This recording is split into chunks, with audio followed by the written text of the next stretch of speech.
Hello, race fans, and welcome to Tabletop Sports Network, your home for miniature sports. The Diecast racing community is growing by leaps and bounds, and tiny drivers are popping up everywhere. But the drivers aren't just the ones behind the wheels of these tiny hot rods. The drivers are the content creators, custom track parts creators, racing promoters, and anyone pushing this sport to greater heights. We wanted to sit down and have a conversation with the people that make this sport what it is today. Now here's our conversation with the great artist Glenn Harding. We hope you enjoy. Hello, race fans. This is Dave Davis here with Tabletop Sports Network. What Game Now and the Tiny Hot Rod Association here with another interview from the Diecast community. Today we have the awesome artist, Glenn Harding from Glenn Harding Creations. And Glenn, how are you today? I'm doing good. How are you doing? Not too bad. Not too bad at all. It's really good to have you on today. As see, I have my Glenn Harding creation on my chest as I normally do. And I want, like we start off most every time. Yep, you got one of yours on there too. So that's awesome. Which one is that? Because it's kind of. It's one for Sizzlers. Oh, a Sizzlers one. That's kind of cool. Yeah. I don't think I've ever seen that. That's really cool. Yeah. Nobody has it. It's exclusive. It is. All right.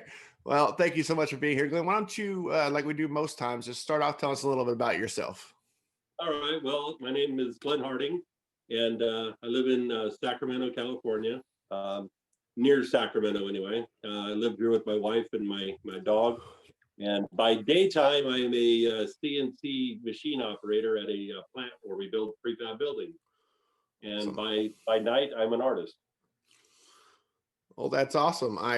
My dad is a CNC, well, was until recently a CNC machinist as well.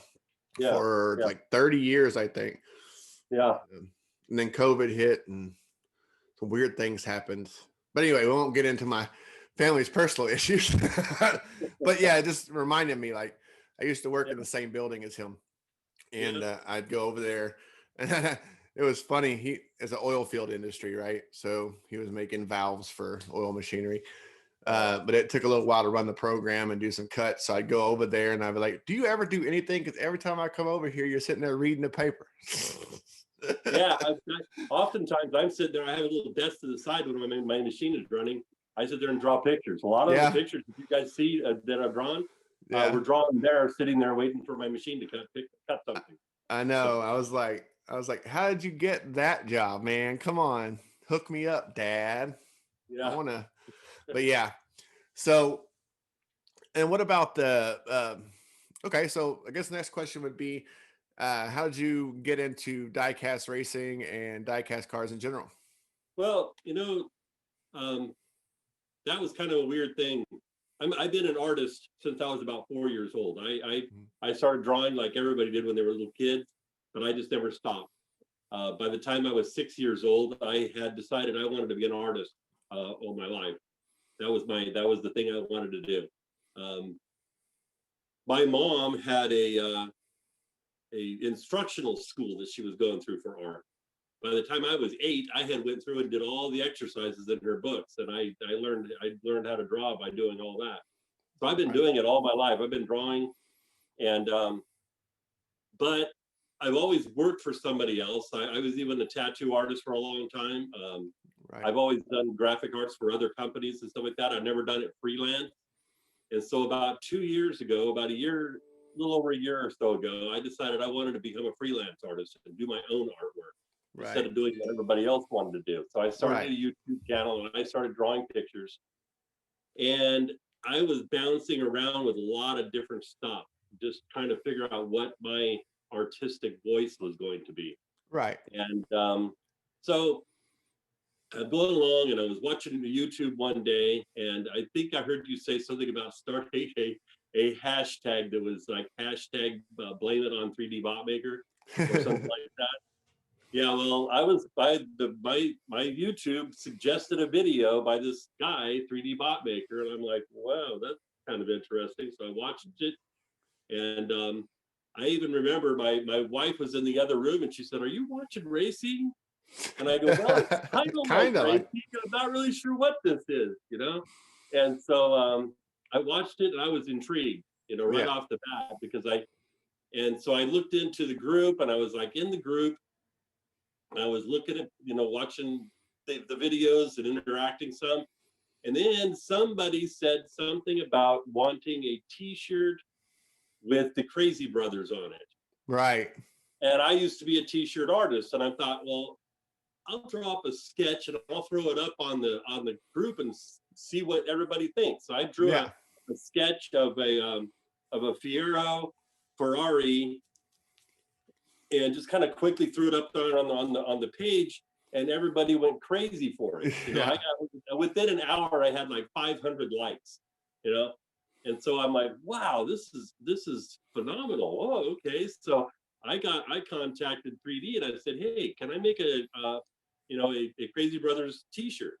And right. he said, nah. He said, you're kind of stepping on my toes a little bit because I'm already making a t-shirt. I'm like, well, all right. So I stepped back off of that. And I drew some other designs and just started popping them up there. And then as I'm doing this, I'm starting to get into, well, I'm really liking these cars. I did not know the community of people and guys that are collecting Hot Wheels. I mean, I love Hot Wheels. I've always liked Hot Wheels, but I've always thought of them as just a kid's toy. Yeah, I even had a few a while back. I had a pile of them, and they were cool. But I just thought of them as a kid's toy. I didn't think of it as being something that was highly collectible and yeah. customizable and all this stuff. And so as I'm watching this community and seeing this interaction going on, I'm kind of taking an interest in buying some toys and buying some cars, and and then next thing I know, 3D gets a hold of me and says, "Hey, I need a T-shirt. I need a T-shirt for Stephen King." Yeah. He Just- had he had a Superman T-shirt. Yeah. But he was not allowed to use the word Superman because there was some sort of copyright infringement. He says, I need a t-shirt right away that does not have Superman on it. I'm like, oh, okay, I'll do that for you. So I drew it. And he said, and I had been doing a few other little drawings here and there. And he said, well, what do you want to get paid? I said, you know what? I just really want to get known in the community. Why don't you just promote me, and you just promote me and I'll draw some t-shirts for you and we'll get going. And that's where it all kind of took off. And then people started contacting me and wanted me to draw their cars. Right. Started drawing custom cars. Then I go, wow, this is turning into something. And it gave, and I felt like one day I just kind of really felt like I really found my artistic niche. I love cars. I've been drawing cars since I was a kid. It's one of my favorite things in the whole world. I always have a car that I name. Even my car. That's how much of a car person I am. I name my car. It's always got a personality. I name it, and so that's so it's part of me.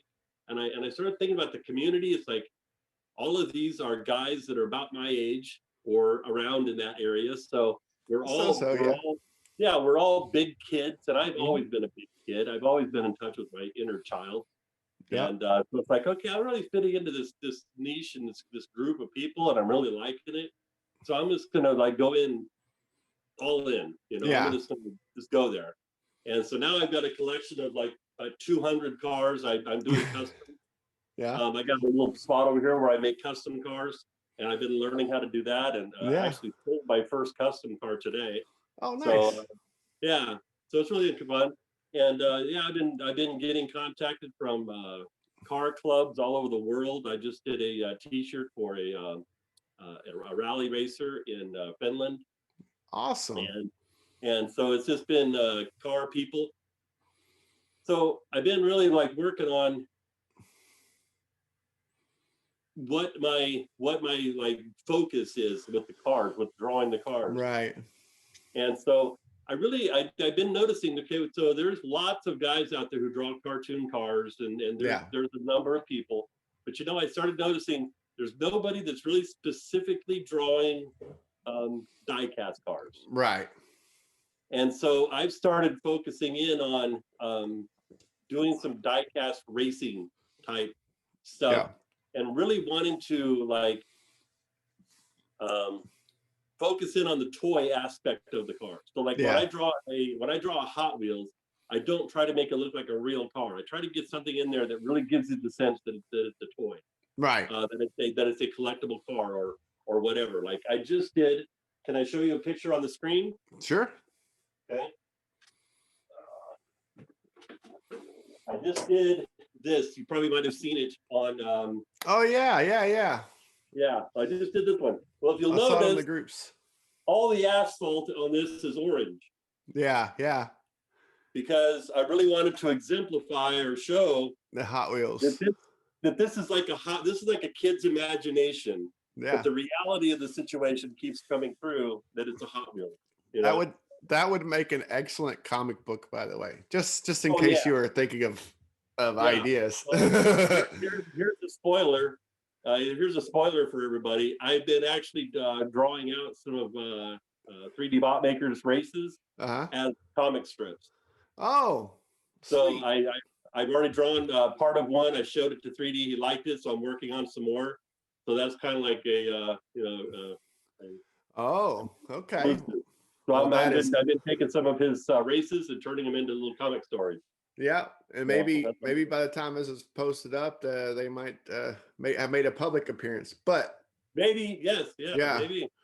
I think that's because that definitely looks like something like I would like to see that out of Hot Wheels. You know what I mean? Like something like that.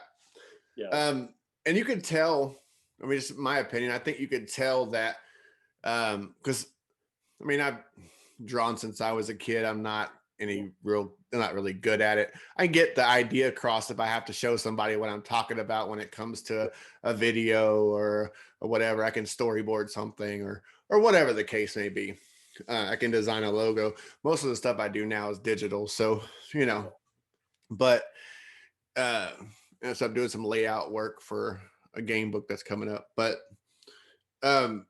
it's always creative things. So but you can tell, I think you can tell when somebody really enjoys the subject matter that they're creating about.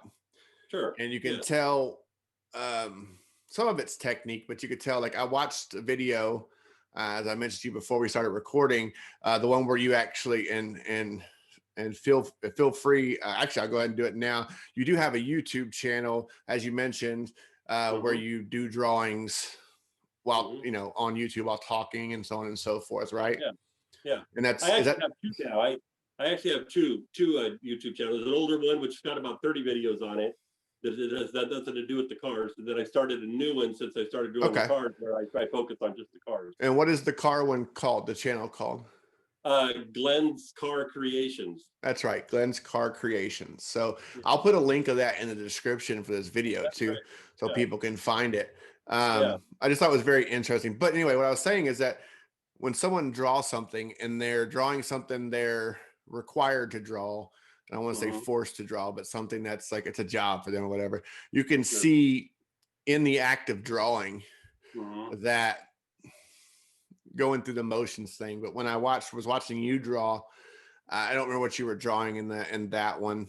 I think it was, I don't remember. It's like a bone shaker or something along those lines. It was Red Baron. Red Baron, yeah, that's right. You were doing the Red Baron. That you could see when you were you'd already done the sketch work and you were inking it. And so as you see that when you're going through the process, that it's hard to explain, but it's almost like you want to see it done just as much as the person who's going to see it at the end, right? You want to see what it looks like, you know what I mean? Because you enjoy it when it's finished. Right. It's not like, oh, that one's done, I can chalk that one off and get my money now or whatever. It's like, yeah, I like that. Right. And I think that's really really a sign of when people really enjoy what they're doing. You can see it in this community too. You can see it like when people are doing live races, like at Rust Belt or wherever else they're doing them. You can tell that they really enjoy it. Now, some of them are trying. I think they're trying a little too hard to be the announcer guy, but you can tell that even though that's the case, that they're still really just into it. They're not quite sure where to put that energy yet, but they're getting there. I think Josh Poffler is a good example of someone who really gets into stuff. So if you watch his YouTube stuff for the food fights and stuff like that, he goes crazy. I think when we talked to him in his interview, it was like, I lost my voice a number of times after after a recording just because it gets so crazy.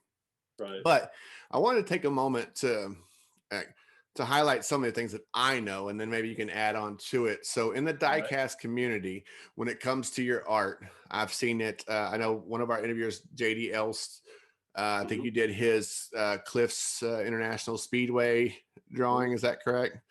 Yes. Also Jackson Pass, Main Street Racers. Yes. What are some more that you can think of? Not, I don't want them all, but just what you can think of off the top of your head. Yeah, well, then I did the Crazy Brothers T-shirt for 3D Bot Maker. Right. Yeah. And then I can't.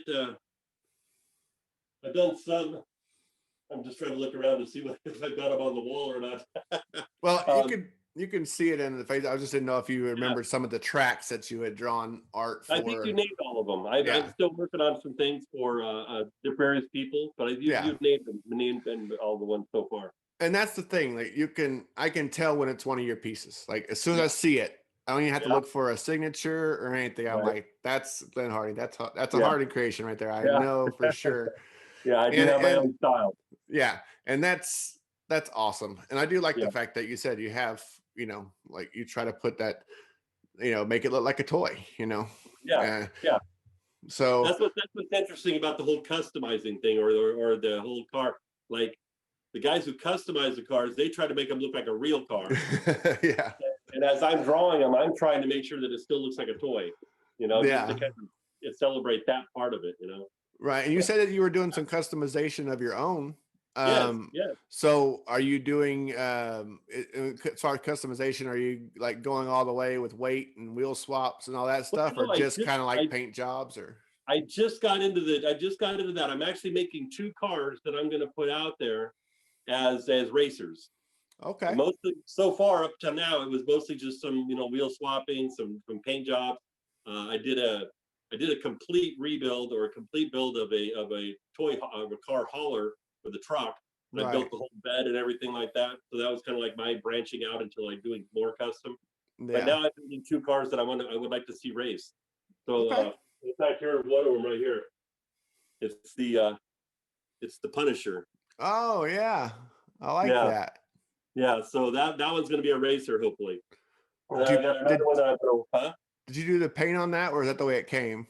No, so I did the painting on it too. Oh, that's awesome. Yeah. So I'm getting into that. I really like that. I really like and at first it was really hard because everything's so small. Yeah. And I'm not exactly young anymore, and my eyes aren't as good as they used to be. Right. And I sit there looking at things and go, wow, this is small. But it gets easier as you do it. The more you do it, the more you do it.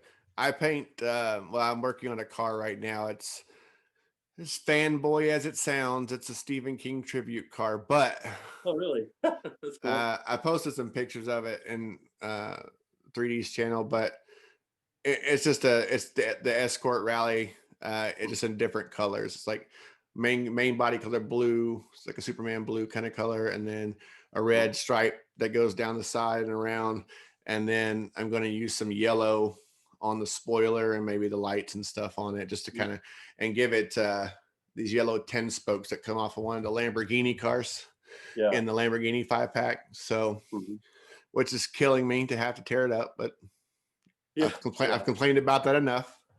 But no, I paint tabletop gaming miniatures. So the channel that this comes out on is What Game Now, and that we have the diecast stuff is more recent. But we do tabletop miniatures games quite a bit. So are you talking like D&D? It would be similar to that, but we're talking more D&D is a pen and paper RPG that can sometimes use miniatures, where tabletop games would be like Warhammer, Warhammer Age of Sigmar, those types of games, which are games that are played strictly with miniatures. So usually on like a 3x3 or a 3 foot by 3 foot or a 4 foot by 4 foot or a 6 by 4 foot table.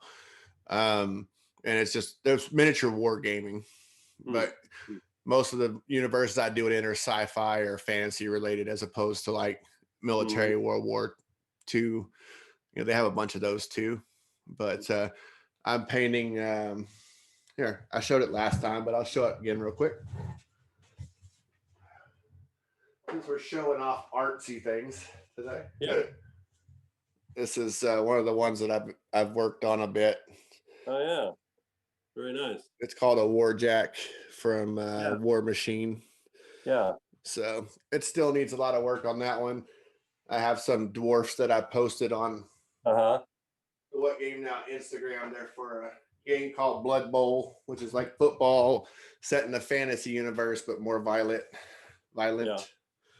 But anyway. Yeah. I'd like to go back real quick on something you were talking about a minute ago. Sure. And just kind of piggyback on that just for a second. Yeah, go ahead. You were talking about the love of what we're doing. You know, you know, when you're being creative, it actually helps a lot if you actually have your heart into it. You know, I agree. And a friend of mine who will probably watch this video, so I have to be careful how I say this. We were talking, I was telling him about what I was doing. He's an artistic friend of mine. We used to do art together. And I was telling him about what we're doing. And he was telling me, he said, yeah, there's this other community of people that do this other thing. And he said, I've always thought it would be really great if somebody went into that community and did artwork for them. And you should look into that. And I told him, I said, you know, that community that you're talking about is not something I have any interest in, though. I would only be doing it because it would be for the money. That would be it. Yeah. And I said, with the diecast cars, I actually really like them. You know? Yeah. I now, even if everybody in the world just suddenly decided they didn't like my artwork anymore and didn't want to buy any of my pictures and just told me to I would still collect toy cars because I fall in love with it and I really like it. And I think I said that love for it, that energy for it is what shows through with my artwork. If I was doing something that I didn't have any love for, then it would fall flat, you know. Yeah, and so, I think it falls under even going as far as say a passion, like you know, your passion. It kind of shows through what you're doing, you know. There's something that just kind of leaks out with it, you know. You put a little bit more detail into it when it's something you really care about, rather than just getting it done, you know. Right. And so that's really important because I like I said, even if everybody stopped liking my artwork, I'm almost positive I would keep buying cars because I've got that now. I really like. You got that bug now. Yeah, generally in the past, I mean, there's been times in the past when my wife is like, "Oh, I'm going to go to Walmart and buy some things. Do you want to go with me?" Like on the weekends. So I'm like, "No, I'm just going to sit here and do whatever I'm doing," you know. And now she's like, "I'm going to go to Walmart." Yeah, I want to go. I want to go. Yeah. I'm going to go check out the cars and see if they restocked or anything like that.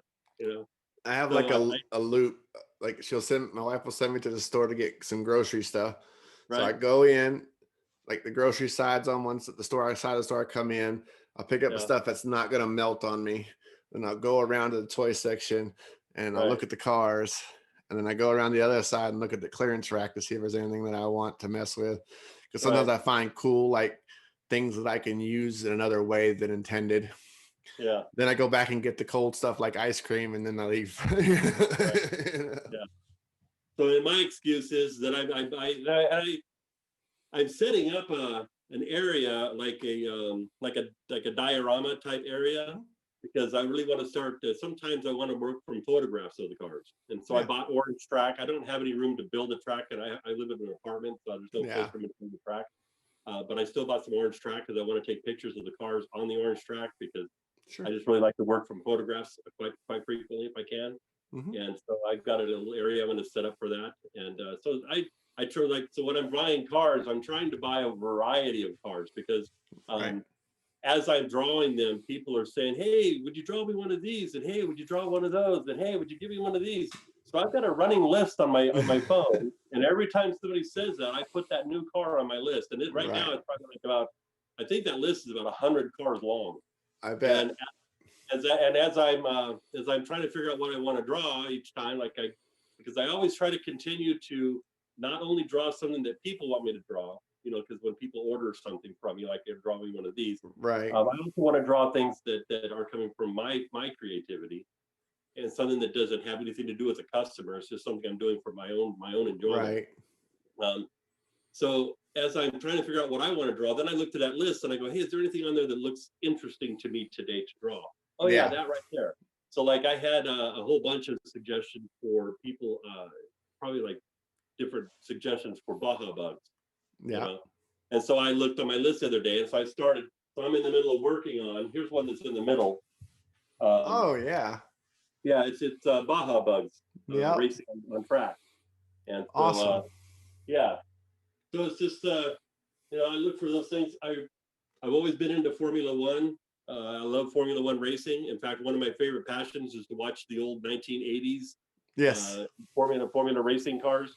I mean, that to me is like when Formula One was like true racing. Yeah. In the 1980s, when these guys were all experimenting with all these different crazy air intakes and different types of suspensions and six wheels and all kinds of just crazy stuff. That to me was like the funnest time of Formula racing. It's interesting that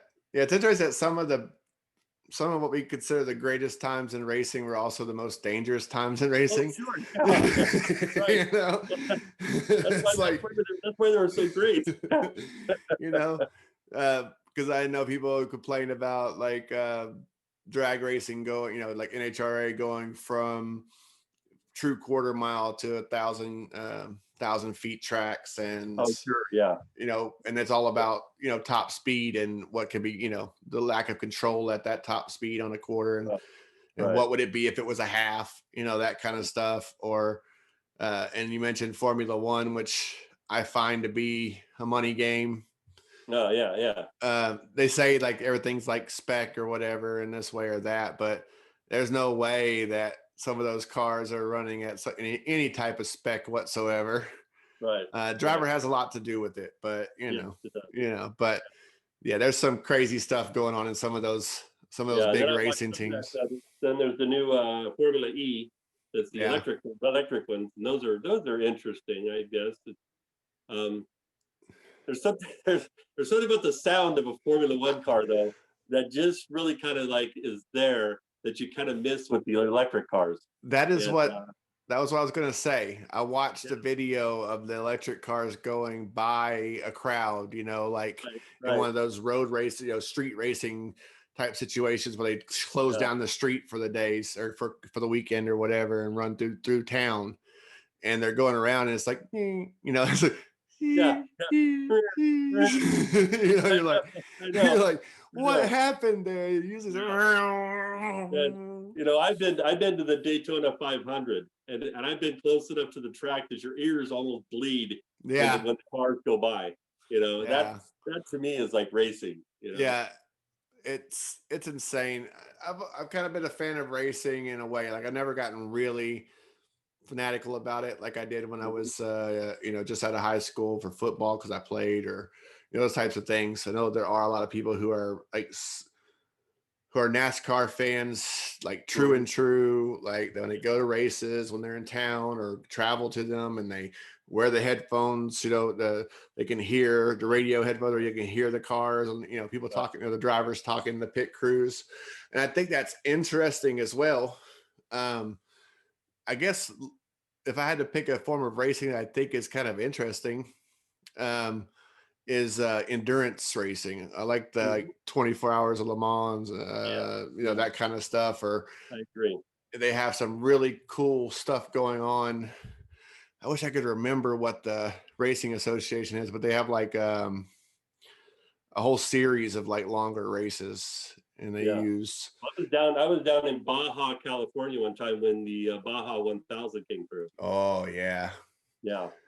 That's the ticket right there. Like you get the dirty, like low down, nasty racing, but over a period of days. Yes. Yeah. Of a day or whatever, 2 days, whatever it is. I love and I've yet to buy a Hot Wheels that's a Baja truck. I don't Really? know why. Yeah, I've seen like the Sandblaster and a couple of the other ones. Now the Sandblaster is actually one of, I think it's called a Sandblaster, is actually a licensed vehicle. Hmm. Unlike the other Bajas that are kind of like, designed by Hot Wheels, to look Yeah, like yeah, vehicles. But if you right. look closely at the Sandblaster on the thing, I think it has a Ford logo or something on the or on the grill on the front. So, Hmm. but anyway, I kind of just stick to licensed cars lately because number one, I like real cars, and number Yeah, two, it's just if I started collecting fancy cars, I'd be broke. yeah, right, right. Yeah, I gotta stick. I gotta draw the line somewhere. yeah. You I know. noticed that I didn't even really notice that I had a favorite car until it when you start buying Hot Wheels, you can Yeah. actually start telling what your favorite car is because like Mm-hmm. most of my collection is muscle cars. Yeah. I'm supposing it's because I grew up in the 70s, and in the 70s was when all the real muscle cars were coming into their own. Yeah. And I remember, the my friend's brother had a Dodge Dart that was whatever, and had it all jacked up in the back with the big tires, And that and it new was Dart, Hot Wheels new yeah, Dart is awesome. yeah. Sorry, I didn't mean to So interrupt you there. yeah, so it's like I realize what your favorite car is. So like I have a little shelf up here behind me with Yeah. all my favorite cars up there, and almost all of them are '60s muscle cars. Yeah. Yeah. Uh, yeah, like I said, that new Dart is really nice. Hmm. I've actually got one fantasy kind of, well, fantasy cars can be defined as like the ones that are like have wings and look like a Yeah, rat or whatever. yeah. But the kind of off, not quite licensed, whatever cars, Mhm. I think some of them are pretty cool. And I'm trying to remember. There's one I just came across in a mystery pack the other day. Um, Man, I wish I remember what it was, but I can't because I too am not as young as I used to be, and my brain is trying to offload things. Yeah. It was a weird one. It's kind of like a little import car, but it had some extra plastic, stuff on it or whatever to Uh, make it off. I wish I remember what it was, but anyway, I don't. yeah. We'll move on from there. Moving on. Um, but because I see that you have the cars up on your shelf. Is that another? Is that a stack of cars up in that frame up there? Over here. No, Oh, up. Yeah, oh yeah. that. You want to see that? Yeah, if it comes down. Yeah, it's a shadow box that I made. I think It's did got you all the post a cars. picture of that? Huh? Did you post a picture of that? I did. I posted a Yeah, picture of it a couple of times. Yeah, it's yeah. just a stack of cars. Like these are not my favorite cars, so I I just like the stack them in little, here. like the upside down one in there. It's just like Yeah, just ran. you caught that, huh?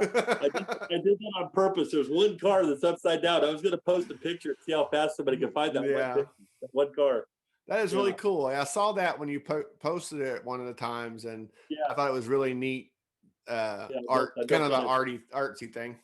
Yeah, I built that at work. Yeah, and speaking of art, um, can you tell me a little bit about like the and I think people might be interested who are into arts or whatever. Okay. Like, I think I have a kind of an idea, but can you kind of go through like, well, it's kind of twofold. Number one, a little bit of the process you go through from like beginning to end, not like it completely detailed, and also some of the tools, like so, like what kind of markers you like to use and all those things a little All bit. right. Well, my process is I start out by sketching on photocopier paper, Hmm. and I generally just have a stack of photocopier paper on my desk or wherever, and I just start sketching out ideas. I get something in my head, and I just start drawing things. If I don't like it, I toss it to the side. I draw another one until I finally kind of accidentally hit upon something like Right. the Red Baron one that you saw a picture of. That was sort of like something that just sort of like popped out of my head when I was at work, and I sketched it out on a piece of paper. And JD Else, he actually owns that picture now. Oh, okay. Yeah, so the one that's in the video, JD bought that from me, and so that's hanging at his house. And I sent him the sketch, but so I sketched something out, and I kind of liked it. So then So those sketches I kind of stash away in a place where I can just kind of go back to them. And then and I look at them, and then I go, okay, I want to do this with it, and I figure out how I want it to make it look. What does it need? What colors does it need? What kind of look do I want it to have? Right. Once I figure that out in my head, then I'll take that image and I'll figure out how I want to use it. I'll put it on the paper I want to use, and then I just start drawing it from there. And my favorite thing to use, which is going to sound kind of cheesy, but man, they're so easy and so cheap and so black, is Sharpies. I love using just Sharpies. They're down and dirty, and you can just really I don't like to worry about my equipment too much while I'm working. I like to just draw and just get into it, and if it hurts it, then it breaks it or whatever, that's fine, because Sharpies are so cheap. You just have a whole box, and if your one runs out, I just grab the next one. Whereas if you buy like a really super nice, $100 pen or something like that to draw with, you have to be too careful with it. You have to pay attention to it. And Sharpie's gotten so much now where there's so many different types and sizes and shapes, and it's almost like Copics in a way. Great. I even have big ones. I even have big giant ones like that, so I can do something big and just go. But I use the Copic markers for coloring in. They're really good markers. And then I'm the Volkswagens. This is actually painting. I'm doing this with acrylic paint. Yeah. So that's something I'm painting. I use acrylic paint too. I don't know if you can see it on the wall behind me. The Hot Wheels tire. Yeah. Yeah. That's my take of the logo. That's done with paint. Okay. And, so I do painting. I also do a lot of graphic design. I think I posted one recently that was so I use a tablet. Yeah. And I posted one recently of the Dodge Demon, yellow, the Jags one. Uh-huh. And, that one was all done digital on my tablet. Okay. So I do also digital painting. And so I do a wide variety of things. I'm just starting also this is on canvas. It's a Formula One car. Yeah, I see that. Yeah, so I'm painting that one. That's gonna be something I'm working on. In fact, awesome. I'm thinking about doing a video with this one. Okay. Yeah. Well, I'll look forward to seeing that one. I see that you have a light back there, and it brings to mind. Oh, sorry. If you were finished with talking about that. Go ahead. Because I want to give as much information to people watching as possible, because I know there are, I've seen them on the group and stuff, people who are making drawings and stuff like that. And I think your brain would be a good resource in a way for those people to kind of get an idea. Because some people understand that I put pencil down and I know I got to go over it in something maybe to get darker. But what do I do after, or do I do that before? But are there any pieces of equipment that you can't do without? Like if someone said, I'm gonna take and give you the bare minimum stuff to work with, right? And I'm talking like not just markers and pencils and so on and so forth. I'm talking like anything on your desk that you use on a regular basis that you just couldn't do what you do without. No, my ruler. Yeah, a lot. Yeah. But no, not really. I mean, I've been drawing for so long. I mean, like I said, I started when I was 4, and I'm 60. Yeah. So, I've been drawing for over 50 years. Right. I've even drawn with charcoal from a campfire. Yeah. On sidewalk. So there's really nothing you can't do without. You'll figure out some way of doing it if you got the urge and the desire. Right. And I meant more like having a good light is always something that I see. Yeah, good lighting is really good. Good, nice, good place to sit. Really one of the things that I actually require is a good quiet environment. Yeah. I don't like to work in an area where there's a lot of stuff going on. So I like a nice quiet environment. The room that I'm in is a second bedroom in our apartment that my wife and I, it was a guest room. And then when I started this, she said, hey, just take half of the room and do whatever you need to do. And so I did. And so this is my quiet area. When I get up to go to work, I actually get up at about 2 a.m. to go to work.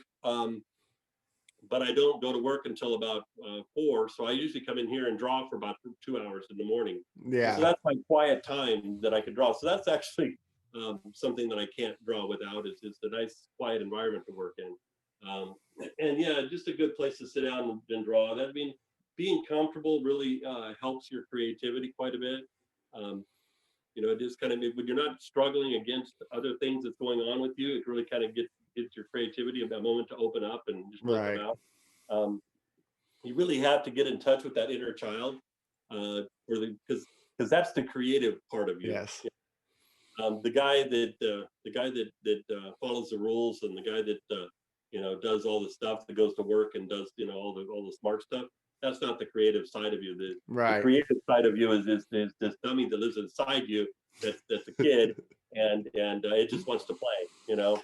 Yeah. And that's the creative part of you. So that's the part you have to let out. And you have to don't think about all the whys and wherefores and all that stuff. So get comfortable with your equipment. If you're a pencil and a piece of paper, and just it's a nice quiet place so you can sit down and just kind of like play. And if you think of it as play, it makes it better, because really that's what we're doing, is just playing, ultimately, and that's what makes it, I don't know, fun. If it's not fun, you're not doing it. Exactly. Well, it's like the layout that's behind me that I had further up. You've seen in previous videos that it had the drop over here and all that stuff. And I'd done a lot of structure work with it and whatever. But then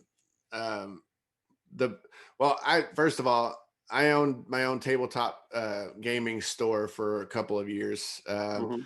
It was called Big Kids at Play. That was actually the name of it. So every time you say Big Kids, that's what I think of. And actually most of the like my internet screen names and handles is Big Kid Dave, or Big Kid something. But it's kind of like, it's weird how different people do it. Like you say, you need a real quiet environment, right? Doesn't matter what I am doing, whether I am writing, write fiction, stuff like that. I'm part of what game now is we're developing our own role-playing game, which happens to be, I think it's probably the first time I'll mention it, but it happens to be a fantasy genre wrestling RPG. But really? So Interesting. It's called Swords and Suplexes. But anyway, what I'm saying is like, so, and I know I've talked to other people who have, like, I think Josh, but he has to have music or whatever, but I have to have something. I don't care if I'm like writing a in-depth story about something in my game world, or where most people would have to concentrate on the words or whatever. There's got to be something else going on. So I have like a podcast in my ear and the page in front of me, and I have to have like Hulu or Netflix or something going on my second screen, because I have a dual monitor thing. There's got to be something going on, because if I concentrate too much, if I concentrate too much, then I start worrying too much about the things that aren't important. Right. Right. It kind of impedes my creativity a little bit. Right. You start thinking too much. Yeah. So I have to distract that part of my brain, and then then let the other one play. And I do that quite frequently too. Sometimes if I'm stuck on something in here, I'll actually go in the living room and turn on a movie, something I've seen 1,000 times, so I don't actually have to watch it. Yeah. It's just sort of on in the background. And I've done that. I do that quite frequently too. Have something on that is just there. Yeah, so I do that in here too, and I'm working on like building this back up again. I'm starting to think, well, first of all, I added a train to the mix, an N-scale model train. Yeah, I've seen that. It's going to run on the bottom part. So if you see like the shelf at the bottom over here, that's like 8 inches or whatever off the table. That's the line that demarcates N-scale from Hot Wheels 1/64 scale. So there'll be a number of features on it that'll like blend that scale together. Like over here will be a train station that has stairs that go up to like the grandstands at the finish line. but the stairs will get bigger as they come into the Hot Wheels section, and so will the little people. So I'll use like Right. N-scale guys down here, and then maybe like something in the middle up the stairs, and then the Yeah. 164 at their S-scale models up top. You know, just stuff like that. But I'll get in there and I start like right now there's marks all over this wood because I'm gonna Yeah. pull it back down a little bit and cut some more stuff out and make Right. sure that I'm ready for mountains and whatnot. But so I understand that. That's what I'm saying. I understand like there's a big kid, I think, in most of us, if not all of us. Some of us keep it down further, you know, than some other ones. Mine's usually right on the surface, just kind of, Yeah. all right, when are we going to do something? When are we going to do something? Right. And, but anyway, I like to have conversations during these because it's, you maybe think of something and then I like to put it out there because maybe it'll help you think of something else. But, yeah, and it's nice to be creative around people too. I mean, like I Yeah. used to work in an environment where I had a studio where me and the friend I mentioned before, right. we would work together, and he would be working over on his side, I'd be working over on my Mhm. side, and we would kick ideas back and forth. We would kind of like feed off of each other's energy. So Right. there's something to be said for that too. That creative stuff sort of like snowballs off Yeah. of other people's ideas, and then you get like excited and they just like, okay, we'll do this, and so it's like that's really important too, and having that. It's kind of like the community that we have with the diecast racing community, diecast modding community, and stuff like that. Every time you see something that somebody else does, Yeah. usually you get a little fire going. Like, oh, you know what? If I did something like this, it would be kind of like that, but something like this, and maybe that'll add, Yeah. add to my Right. track layout. Yeah. Or this car would look great in pink. I never thought about it being in pink, but Yeah. so and so is doing a pink car race, and I think, well, maybe this bug will look good in pink or Well, yeah, whatever. like Yeah, so like the custom I just sold. It's actually a bone shaker, but it's a Hello Kitty bone shaker. I saw that. I saw that picture. That is an awesome car. I didn't know it was one of your customs. I saw it because I'm a part of so many groups that I see pictures float by, and and so because if I sat and looked at every post that went through my group feed, I would never do anything else. Right. So usually it's a flip through. Oh, that looks really cool. Or flip through it. That's pretty cool. And then if it's something that addresses me or this or something else, definitely want to answer. If it's someone I consider a friend in the community, which I consider most everybody a friend in the community, but if something that really interests me, I'll make a comment. But usually it's just, okay, yeah, cool. And it's almost like just this waterfall of like just neat things. And then it just literally it just starts building up. Oh man, you know what? I could do this. Or, oh, you know what, man, I could do that. Not to try to copy anybody, but it just gives that, the creative juices can't help but flow when you have that much creativity coming across. Well, that's where I get a lot of my ideas. Yeah. That Hello Kitty car though, by the way, I'm glad that you mentioned that you did it, because I was like, it literally looked like something that someone got out of a package. Like it was that good. And I really like that. Yeah. So, okay. So it was just something fun. But well, did you use decals on that or? Huh? I made the decals too. Okay, did you print them out or? Yeah, I made my own decals on that. I actually did the editing on my computer, and I do computer editing a lot too. Yeah, I actually worked with that for a while. Just a real quick note on where I'm going as an artist, in case anybody's interested, that's watching this. I am trying to figure out how to get into Hot Wheels. I've joined several Hot Wheels forums and stuff like that. Yeah. And I'm trying to find a pathway into doing some artwork for Hot Wheels, whether it be package designing or card designing, or I'm even working on designing my own Hot Wheel car. And if I could, and I used to do sculpting. Yeah. So I'm going to actually take and sculpt out my own little car. Sweet. So I can so it'll be the Glenn Harding Hot Wheels car. So I'm working on doing that. I think that your artwork would make for a great premium collections, set like Car Culture or Boulevard or one of those, you go to Walmart, you see them like $5 or whatever. Yeah. Cars. Like I I think, really like the artwork on the Flying Customs. yeah, Yeah. yeah, that's a good. That is very close, I think, to what like I see Yeah. your style as when it comes to lettering and so on and so forth. Like Right. it's kind of a retro thing in a Mhm. way. That's But what I'm trying to say. I just think that like, can you imagine like the full back of a card, a Hot Wheels card, Yeah. that the card comes on, like the whole back just being an image, similar Yeah. to one of these, Right. and it would be like a design. So say it's like a 12 car set or whatever, Yeah. and each one is like a different Hot Wheel design, and Mhm. then your art behind it with that car on it, with like Yeah. the name of it or whatever.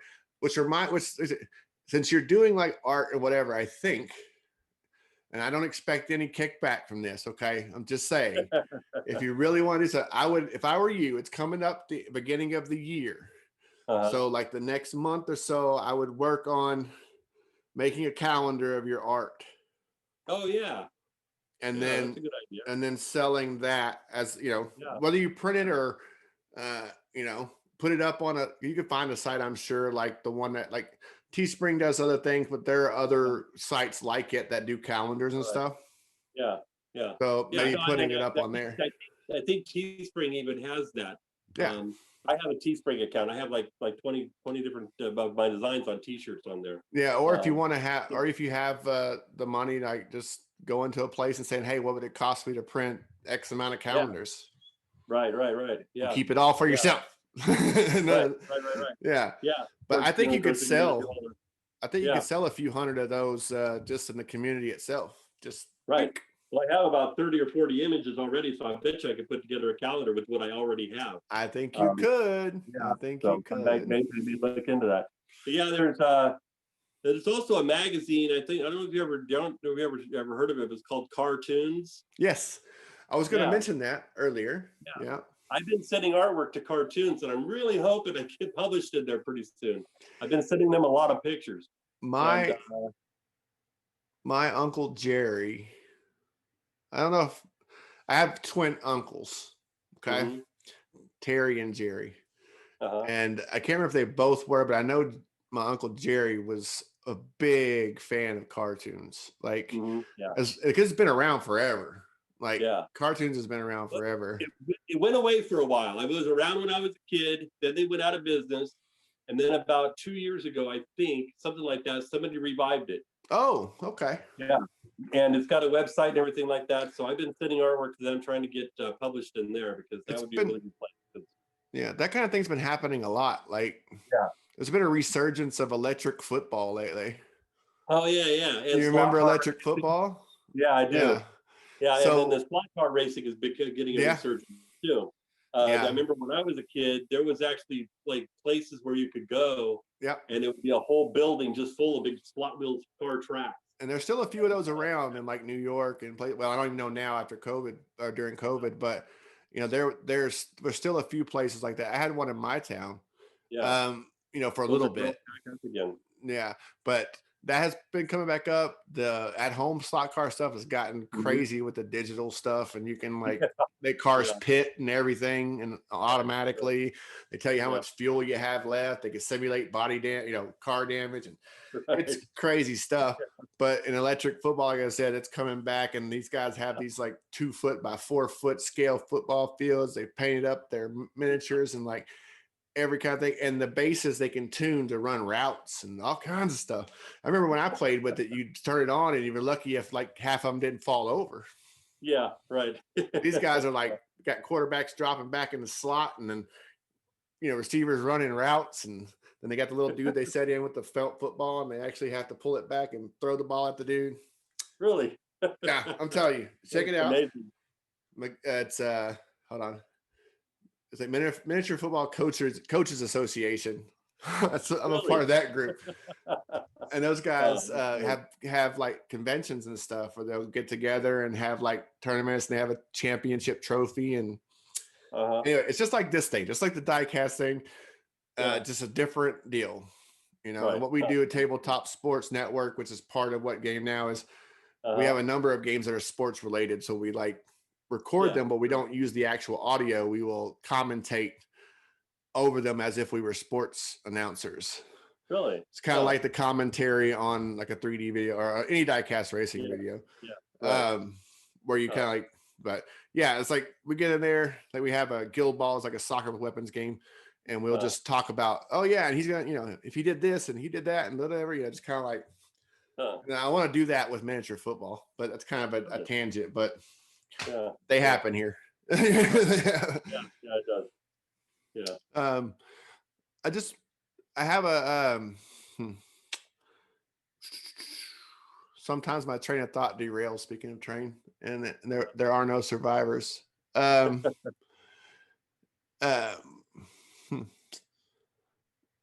had something, but anyway, we talked about calendar and we talked about where your art is going. You're trying to get it. Okay, that's right. So into the Hot Wheels, like trying to get into Hot Wheels thing.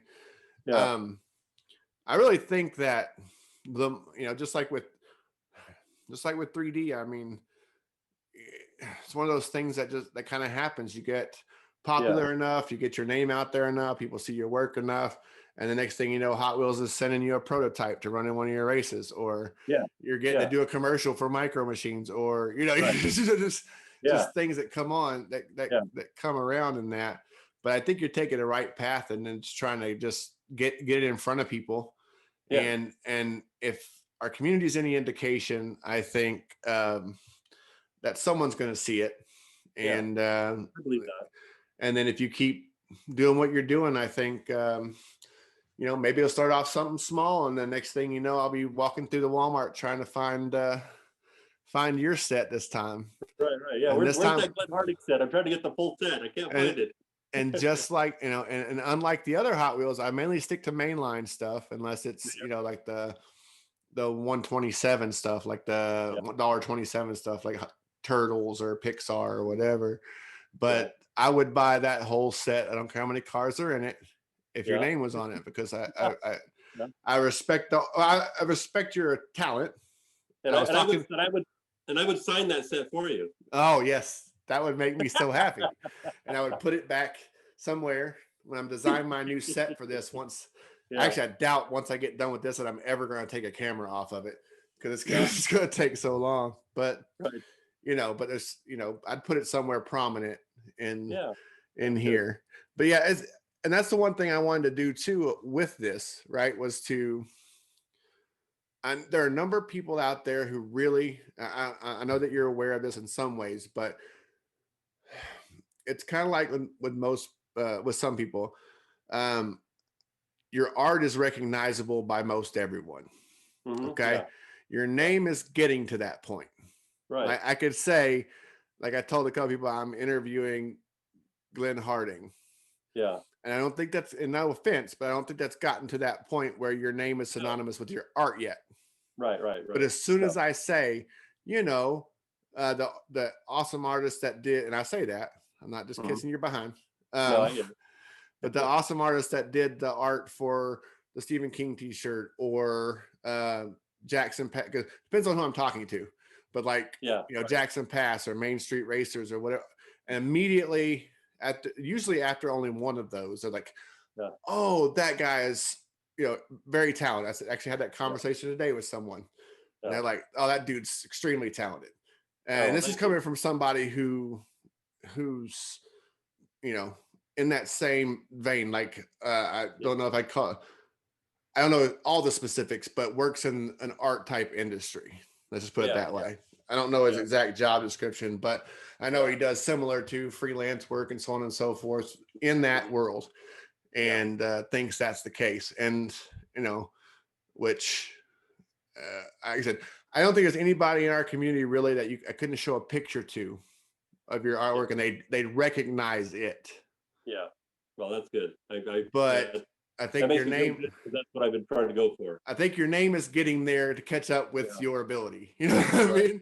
And like I said, that's not being mean. If I'm saying it's like, here's an example of that came through today. The guy that bought my first custom from me, we were messaging each other back and forth, and he goes, by the way, are you the same Glenn Harding that's on the 3D bot maker?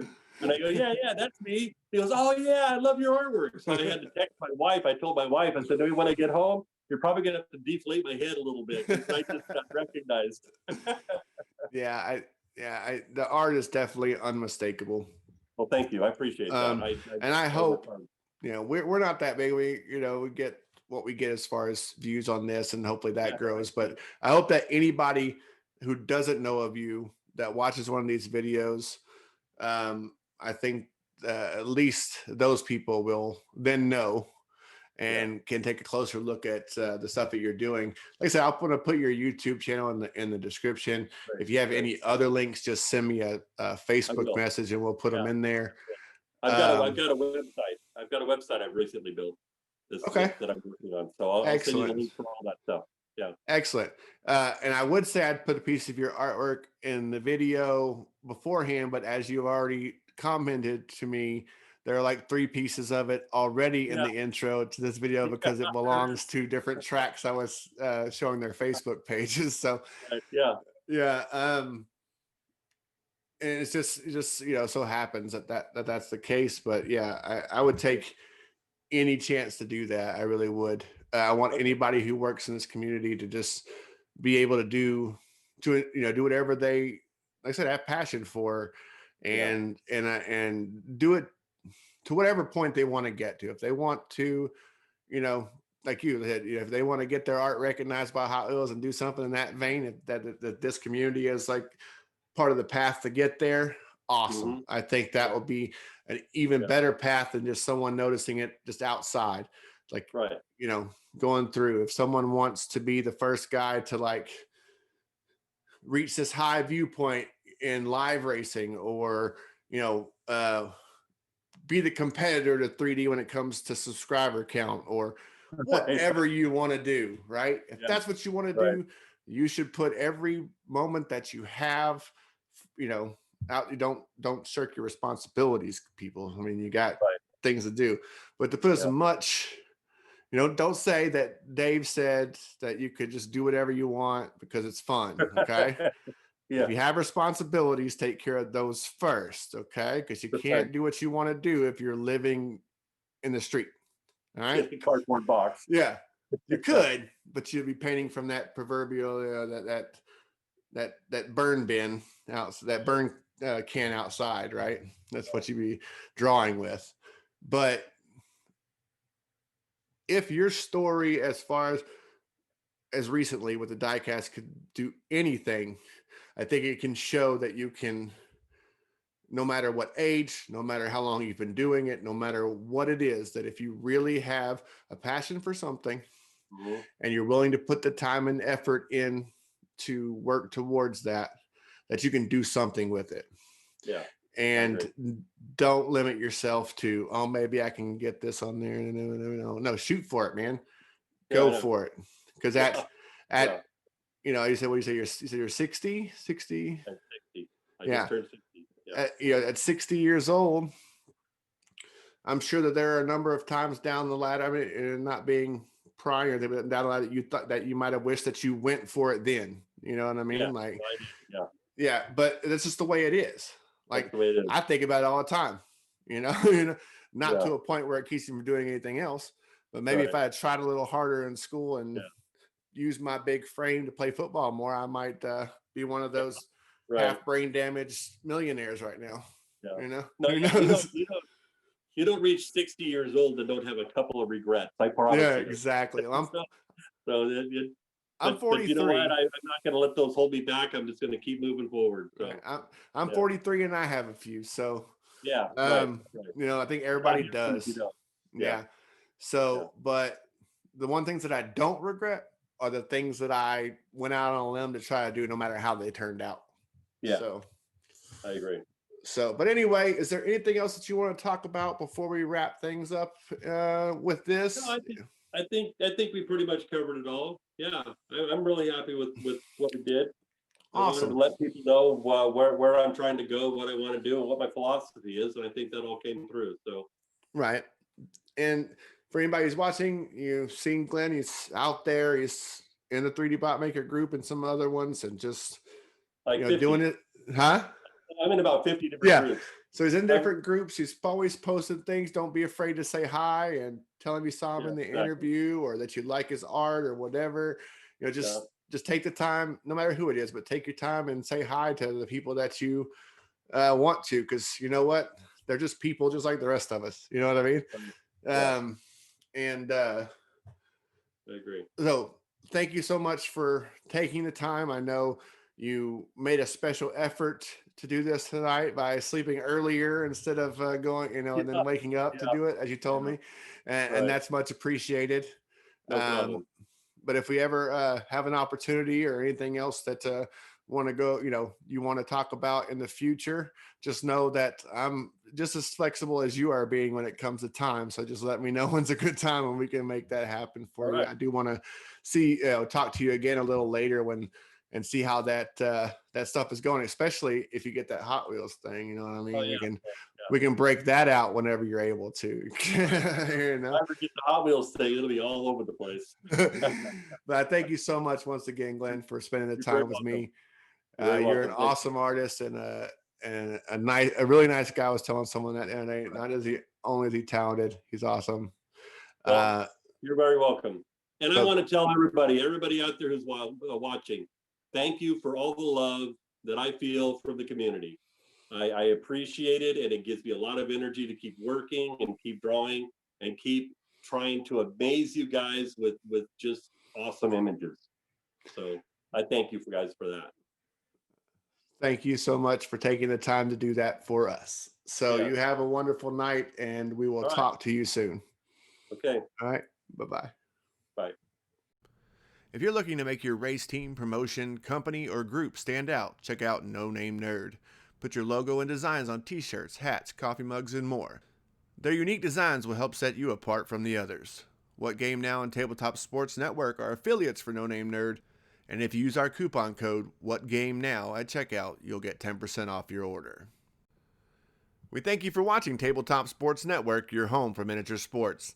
This was another great episode, and we hope to bring you many more. If you know anyone we should interview or want to sit down with us yourself, just let us know in the comments or message us at the link in the description. Until next time, check out more of the videos here at What Game Now, and don't forget to like, comment, subscribe, and share.